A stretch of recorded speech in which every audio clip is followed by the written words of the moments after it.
Hello, ഇന്നത്തെ evening recipe കണ്ടാലോ? അതിനായിട്ട് 2 റോബസ്റ്റ പഴവും 2 മുട്ടയാണ് എടുത്തിട്ടുള്ളത്.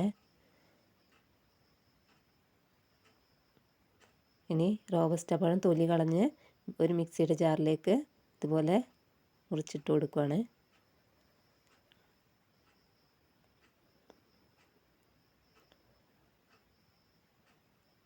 ഇനി അതിലേക്ക് മുട്ട പൊട്ടിച്ചൊഴിക്കാം.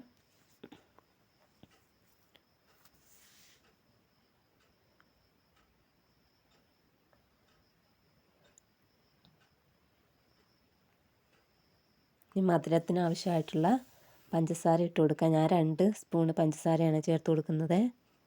3 ഏലക്ക ചേർത്ത് കൊടുക്കുകയാണ്. ഇട്ട് നന്നായിട്ട് അടിച്ചെടുക്കുക. ഇനി അടിച്ചെടുത്തത് ഒരു ബൗളിലേക്ക് ഒഴിച്ചു കൊടുക്കുകയാണ്. അതിനുശേഷം 1 കപ്പ് മൈദപ്പൊടി ഇതുപോലെ ഒരു അരിപ്പയിൽ അരിച്ചെടുക്കുക. അല്പം ബേക്കിംഗ് സോഡയും ചേർത്ത് കൊടുത്തിട്ടുണ്ട്. നന്നായി അരിച്ച് മിക്സിയിലേക്ക് ചേർത്ത് കൊടുക്കുകയാണ്. എന്നിട്ട് നന്നായിട്ട് ഇളക്കി കൊടുക്കുക. കട്ടയില്ലാതെ നല്ലപോലെ മിക്സ് ചെയ്തെടുക്കണേ.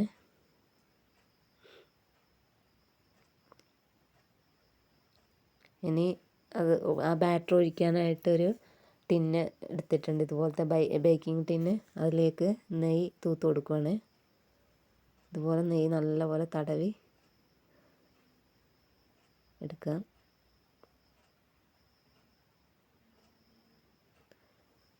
ഇനി റെഡിയാക്കി വെച്ച മിക്സ് അതിലേക്ക് ഒഴിച്ചു കൊടുക്കുകയാണ്.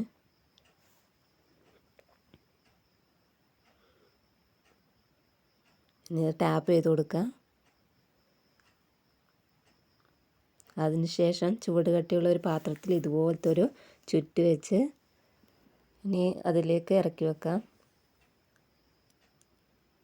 അതിനുശേഷം അല്പം ചോക്ലേറ്റ് കട്ട് ചെയ്തതുണ്ട്, അത് മുകളിൽ ഡെക്കറേറ്റ് ചെയ്യാൻ ഇട്ട് കൊടുക്കുകയാണ്. പിന്നെ നട്ട്സ്, നമ്മുടെ കയ്യിലുള്ള നട്ട്സ് ഇട്ട് കൊടുത്താൽ മതി.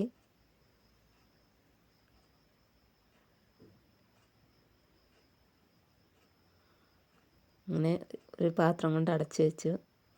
ഇനി ഒരു 15 മിനിറ്റ് കഴിഞ്ഞപ്പോൾ ഞാൻ ഒന്ന് നോക്കിയതാണ്, വെന്തിട്ടില്ല. ഇപ്പോൾ ഒരു 40 മിനിറ്റ് ആയിട്ടുണ്ട്. ഇപ്പോൾ റെഡിയായി വന്നിട്ടുണ്ട് കേക്ക്. ഇപ്പോൾ എളുപ്പത്തിൽ തയ്യാറാക്കാൻ പറ്റിയ നല്ല സോഫ്റ്റായിട്ട് വന്നിട്ടുണ്ട്.